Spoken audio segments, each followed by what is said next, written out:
Vlogmas because I did not vlog yesterday. I have very sick people in my house. Let me flip this light off. My bed's not made. Don't look at it. I have very sick people in my house. We didn't do much. Everybody's very, very sick. Livy has strep throat now. Now Fifi's even sick. Hey! And, hey, his and hers. And so we didn't do a whole lot. I mean, what was I going to show you? Me sitting on the couch for like 15 hours watching TV? I mean, it was not that exciting. So I didn't vlog yesterday. Hi, guys. Hi, everybody coming in. So I didn't vlog yesterday or anything like that. I've got some weird lighting things going on. Whatever. It's all good. So I wanted to just kind of jump on here and talk for a second about over the weekend. So, oh, you and your husband are both sick as well. That's horrible. It seems like everybody's sick right now. Everybody's sick and having issues. I guess it's just the season. But today I had errands that I absolutely had to do. Like I had to get them done. And my phone died. So I wasn't able to video anything going on. So it would be kind of dumb to vlog about like just nothing and my day being more than half over now. So I decided to just jump on here, tell you kind of what happened. So this morning started off kind of sucky. The bus driver called and said that the school bus has broke down. You got to take your own kids to school, which was fine. Fifi, the baby, is sick, so he wasn't even here. I didn't have to wait on him. Let me turn that light back on. Oh, there we go. That did not help. That just made my head glow. Just made my head glow. So, but Fifi is sick. My mom has strep throat. And Olivia's sick. But I had bills that were past due. Like, I had to do it today. So, I went out and had to take her with me. School bus broke down. Had to drop the kids off. The kids were fighting. It was just like the normal things that would typically agitate you. But I was not agitated. I got all this errands done. Had to go pay all these bills. Do all these things. In the midst of it, Olivia throws up all over herself. All over my SUV. All over her car seat. Had to turn around and go home. Change her. Bathe her. Redress her. Go back out. I did not lose my patience, and I did not get upset. Ooh, look, that's so weird looking. My glasses. That's kind of weird. So anyway, it looks like I have a unibrow. That's kind of cool. Hope everyone in the chat is having an awesome day. Grab your roller bar. Now, listen, I thought, okay, I'm going to have like a complete and total meltdown. But I'm going to tell you why. There are 3 reasons why I was in the best mood today, no matter how crappy things were going. My mom was sick and couldn't watch the kids. I had to take Livy with me. Of course, she's throwing up. Just like it was one of those days that everything that could go wrong was, but I never got upset. And I'm going to tell you my 3 reasons why. Reason number 1, because inside of my refrigerator and my cabinets, we have food. Reason number 2, not one bill I have is going to be overly late. They were all paid. And number 3, we didn't lose our house. I did not tell anybody or talk about it at all, but over the weekend, Big Bear Homestead did an auction for us because you guys know John's been really, really sick, had to have the facial surgery, had to have all this stuff done, and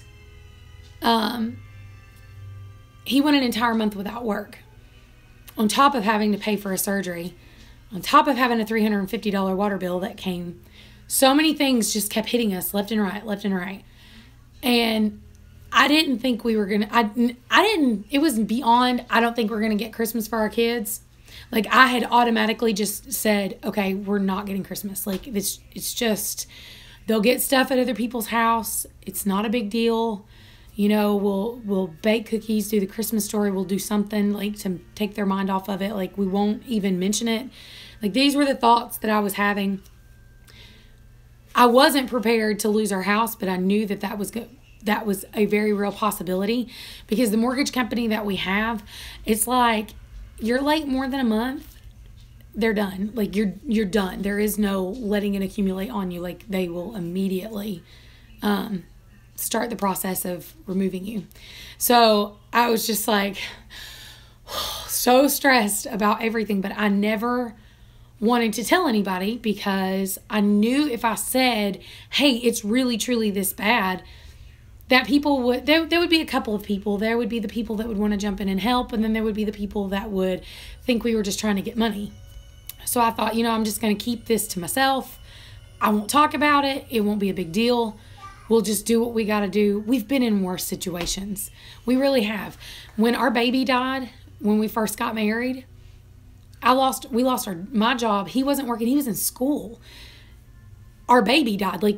And I sometimes, when bad things happen to us or it gets really stressful, no matter how stressful it is, I always say the same thing. I mean, it can't be worse than the baby dying. You know what I mean? Can't be worse than that. It cannot be worse than him dying. So we had him pass away, and then I lost my job, lost our house that we were renting, lost my car.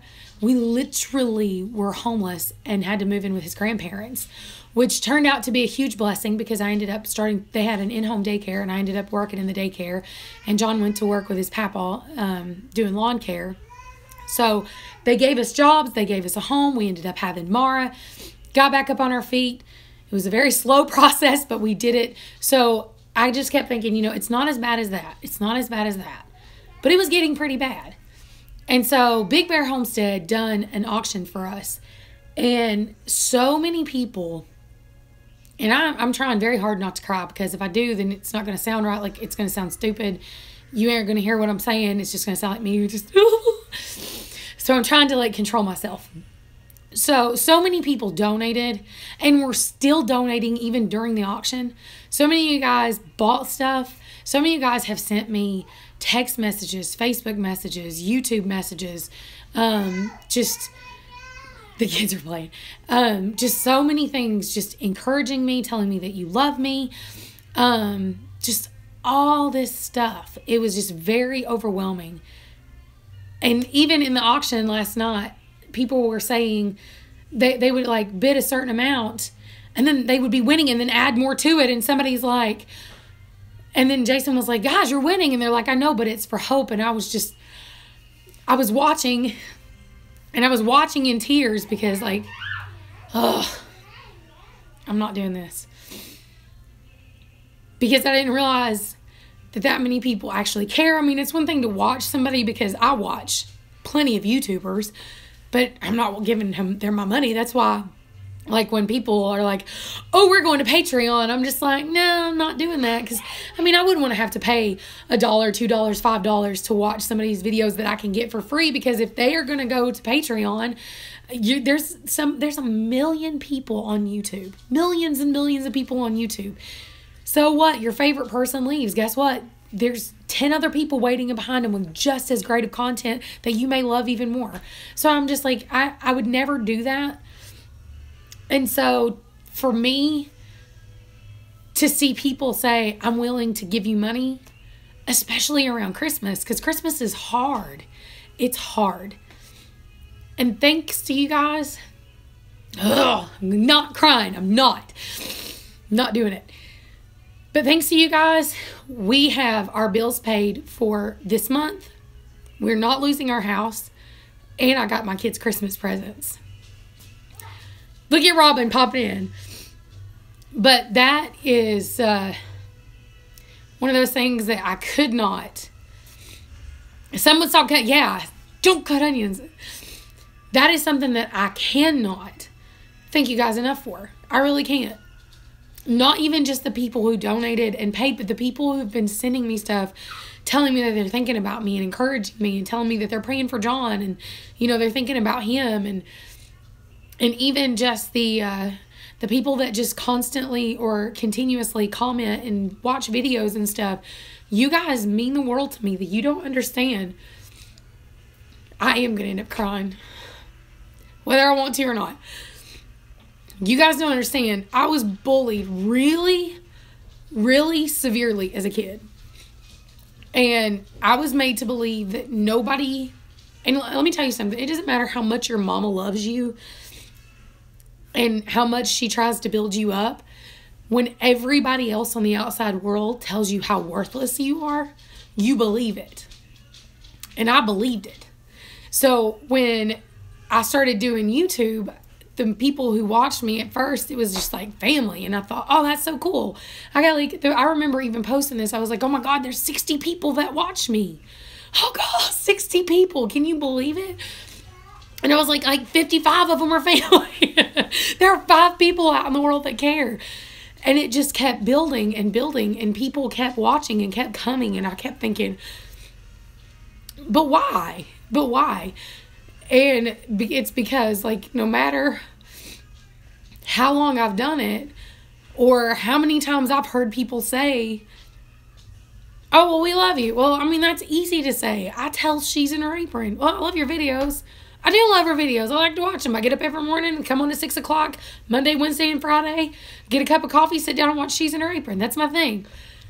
But I don't know if I have like a connection with Kimmy, but some of you guys I do. Some of you guys have messaged me. I've talked to you. Some of you I've met in person. And it's so much more personal, I guess. I guess as it's my channel. I'm sure she loves her stuff. But I guess it's just personal for me because as somebody who was so severely bullied and just looked down on, and I was never able to hang out with other females. Like, every time I did, it always was this huge drama, and it was always this big ordeal, and I always got picked on really bad. So I never hung out with girls because of it, but then it ended up biting me in the butt, because then when I would hang out with the guys, they just thought I was a guy. And they were like, just one of the boys. Like, so it was one of those things that I had nowhere, I didn't fit in anywhere. And I still, to this day, really, truly don't fit in anywhere. Stop crying, Nanda. But I still don't fit in anywhere. Like, I've never I've always kind of just had to do my own thing. Like, my mama is my best friend because she's my mama. She kind of has no choice. And then when I started YouTube, I've done it just to kind of document. I had no intentions of turning it into a business. I had no intentions of turning it into what it is. Never. But it is what it is. And in this, I met all you guys. And you guys made me fit in. And that is more important to me than if I never made another dollar off of YouTube. And let me tell you something, I don't make that much money off YouTube. Ask anybody who's got as many subs as I do and as much watch time as I do. Like, it's like worse than working for a third world country. You work a month for like $80. I mean, it's just not that great. So when the business side of it started taking over, I kind of got a little overwhelmed with it because I had so many people, and it's hard to comment and message everybody every day. And at first I told myself, when I do this, I'm going to comment I'm going to reply to every single comment, no matter what. It doesn't matter how many I get. But as it's gotten bigger, it's gotten harder to do. So then I started just doing the love button so that at least you know I've read it. And pretty recently, probably in the last little bit, if you've asked me a question, I've always responded. But even if I feel like I'm trying to get back to replying to everybody. And it's hard to do sometimes. And I don't always get it done.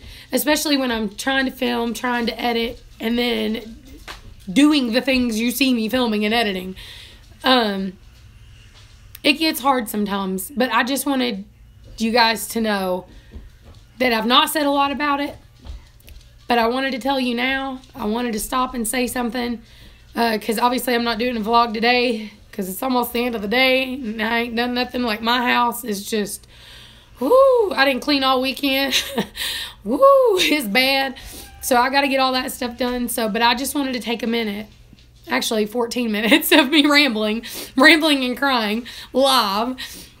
I just wanted to take a few minutes and tell you guys, every single one of you, that I appreciate you. I appreciate what you've done for me, whether it's just to watch them, just to like, just to comment, just to bid on the auction, just to support me in anything that you've done. I greatly appreciate it. I can never tell you how much I do. So I'm getting off here now because if I do not get the house clean, well, honestly, if I don't get the house clean, I mean, like what? It's not going to explode. It's not going to implode on itself. I mean, and I ain't going to get rats because I got cats. So, I mean, there's worse things could happen than the house being dirty. But John went to work today, and even though I've been busy and gone all day, because believe it or not, because of the auction, I was able to go buy our kids Christmas presents. I got all the Christmas done today. Of course, I'm rambling again, but I have a video out on it somewhere. But last year, Amanda Beal from the Fundamental Home, she posted a video talking about losing the guilt at Christmas time. And it just struck a chord with me that my kids do not need 1,500 presents under the tree. We do not need to spend 2 hours opening up gifts. They do not need stuff that they see on TV. Solomon was like, I want a Hatchimal. I want a Hatchimal. I said, well, congratulations. I just put chicken eggs in the incubator. You got all the Hatchimal you need. We hatched the real thing. We're not buying some $50 stuffed animal to pop out of an eggshell when I've got chicken eggs in the incubator. That's dumb. But, like, just stuff like that, I watched her video, and it just hit me that we don't have to buy into the commercialization of Christmas that says if you want your kid to feel loved, they have to have all this stuff. So, basically, what we do now, well, I think they were $100 last year. I think they're down to like 58 or something. We don't buy our kids much for Christmas. We take small trips. They remember more than anything else. That's true. That's what we do on their birthdays. We always give them the option. Do you want a trip or do you want a party? You get to pick. And if it's your party, it's basically cupcakes, just family, and there might be some streamers or something. It's never huge. I get on Pinterest, and like Solomon's birthday one year, he wanted a Star Wars party. And so I baked everything myself. Made all the food, drinks myself, and then I just basically went out and bought red, green, and blue stuff because that's the color of lightsabers. And I had my brother dress up like Darth Vader or like a Sith and sword fight with kids, like it, and the kids loved it. So,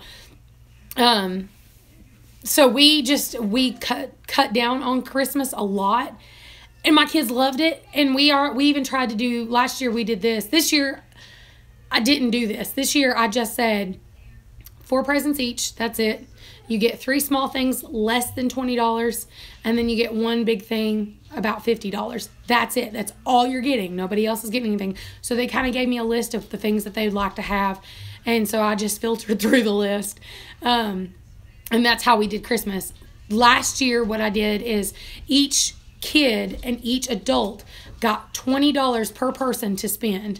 So, like, I had $20 for John, Olivia, Butter, and Mara. And then Mara had for, like, Livy and Butter, me and Daddy. And so what we all done is we each bought each other something for $20. So that we ended up with 5 $20 presents. It worked out really good. It didn't cost us a lot of money. Because before I watched Amanda's video, I would go to the bank and like take out a $2,000 loan and be like, oh, I'll pay it off when my income tax comes in. Like I was that person. And that when Mara was 18 months old, was she 18 months old? I think she was already 2.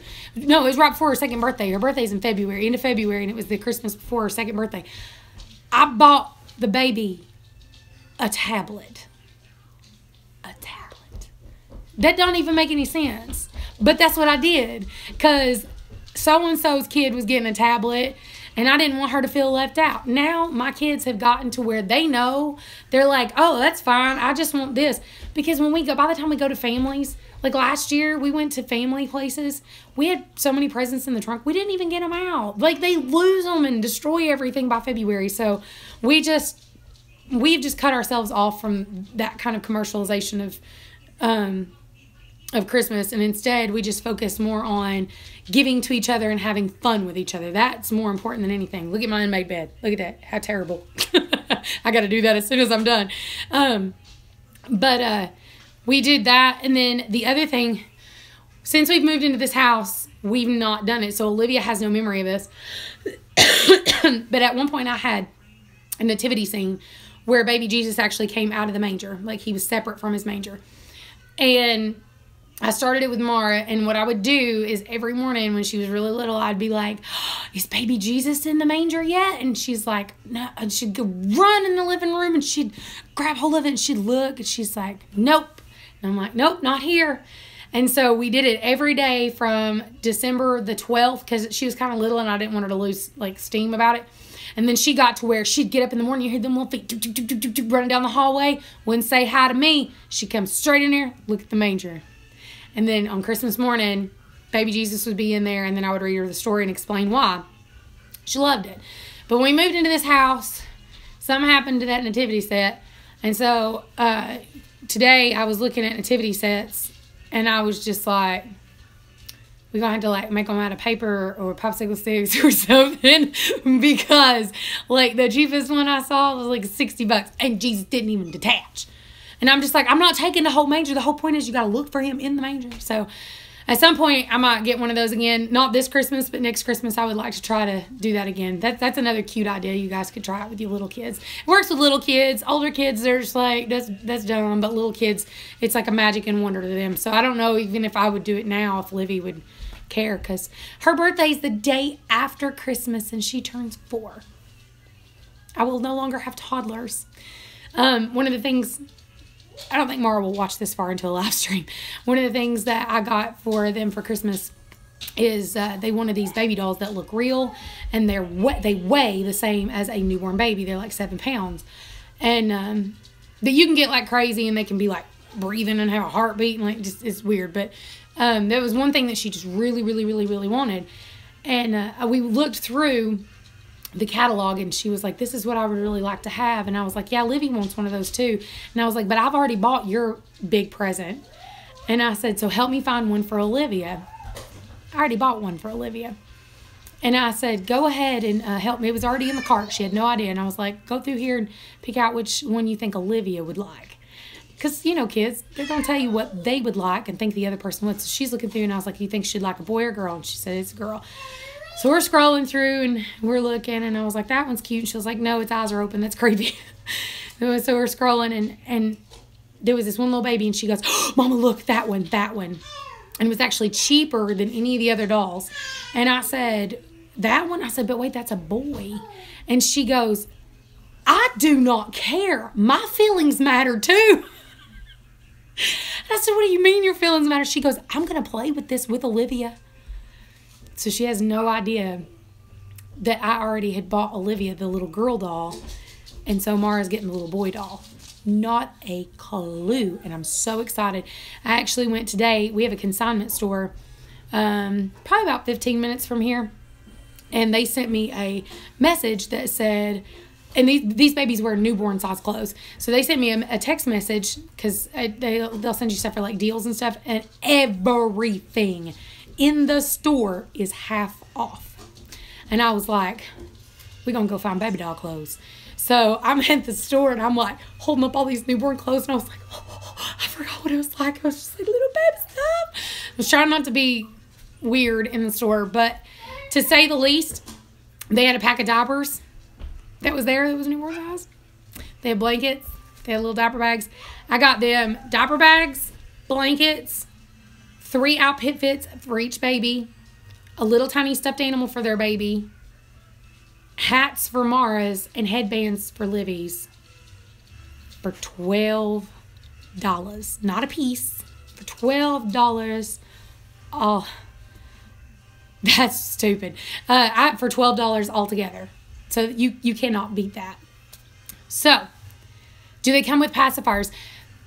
Mara's doesn't, but its mouth is closed. You know when you pick up, oh, I loved it. You know when you pick up a little newborn baby and they like pucker their lips out and like arch and stick their little butts out? Oh my God, like the best. This baby looks like that. It looks like he's arched out. Oh God, he's so adorable. And then Olivia's has a magnet, and it already has a pacifier, so we're good. I love it. I was just like, when I seen it and I picked it, she picked it, and I thought, I love that when they do that too, Mark. I was like, I used to love to pick a baby and watch them do it, and you're just like, oh, you're just so perfect and little and tiny, and I can just eat you alive. Let me delete that because I don't think. There we go. Maybe. There we go. Yeah, I'm trying to enjoy them while they're little, so I'm excited to surprise my kids. I'm really, really, really excited. So that is what I've done today. Nothing exciting to vlog about. Just went Christmas shopping with a dead phone, so I couldn't even like show you where I went and what I did and all that fun stuff. So, oh, one funny story before I go, because I really need to clean the house. Okay, one funny story before I go. Would they like bibs, burnt cloths? They would love it. I don't know what. I told my mom, I was like, you know, when I was little, I used to call all of my baby dolls Gregory Shane because Gregory was my dad's name. And I was like, Gregory Shane, that's what I want. And then when I had a baby, I named him Shane. Of course, I named him Nicholas because John's middle name's Nicholas. So I was like, then I had my sister Emily always just, oh, you really will? That's so cute. Okay, so I'll tell you, hers is a boy. There's a boy and a girl. Of course, I think you heard me yakking on about that. But when Emily was little, she used to name all her babies Sophie. And she's already said, if I have a baby, I'm naming it Sophie. My mom used to name her baby doll Cherish. And here we are. So I'm really curious to see what Mara names her baby. Like, I don't know. It's weird, but I'm curious. But the funny story, so last night, I go in the barn and I'm going to shut it down for the evening, and I come walking in. And the chickens are all milling around, and I was like, look at my ting. Because even if the camera, if you guys ever thought for 1 second that I do those things because the camera's on, I really don't. I probably shouldn't do them because the camera's on. But I was like, oh, look at my chicken, ting. You know, and she stops, and she just lets me pick her up, and I'm kissing her. Well, when I go to put her back down, Archimedes, he come marching up, and I was like, are you serious? And I just bust out laughing because we're talking about a 5-ounce bird poofed up, attacking my shoe, like flogging my shoe. And I'm looking at him, and I was like, are you serious? Oh, and I picked him up. And I picked him up. First off, my cousin told me to do this with a rooster. I don't even know if it works, but it ain't going to hurt him, so I tried it. So I just took his head and put his wing over his head and made him sit there until he calmed down. When he calmed down, I sat him on my finger and I held his foot so he couldn't like go away, but he's just sitting there. And I looked at him and I said, listen to me. I don't care if you only get to be 14 ounces fully grown. I will eat you. I have a whole incubator full of babies waiting to take your place. If you give me attitude, I'm going to eat you. You got me? And he just sat there looking at me. I said, don't act a fool no more. And I put him in the floor, and he marched off. He never messed with me since. I went out there this morning. No. He'll still come around me like Tinky does. Like, they don't care. They don't care to come around me and stuff. But he minded his P's and Q's. Now, that might be for right now. You let the testosterone hit that body a little bit more, and he might start coming after me. And if he does, I'm going to whoop that hind end. And if whooping him don't work, then we're going to eat him. Eat this big of a bird, but it's still a bird. We're still going to eat it. So, that is my funny story about me standing in the barn, horse laughing at this teeny tiny little thing, thinking he was just, he thought he was Barney bad. Like, I had to discipline him for doing it, but it was still funny. Because he's just hopping at me and like attacking my shoe. And I'm just like, if I was a cruel human being, if I just kicked him, like I'd kill him or like football him across the thing. Like if he was a big rooster, I would have footballed him. But as little as he is, like I could have just flicked him and knocked him out. Can't hear me because of the power tools. All right. So I'm going to jump off here. I'm going to go clean. I only intended to be on here for like 5 minutes. I've been on here for like 30. So I love you guys. I will promise you that I will do the rest of Vlogmas. I will complete this, I promise. Tomorrow, I will vlog, I promise. So, until tomorrow, I love you guys. Love you. Love you. Love you. Bye.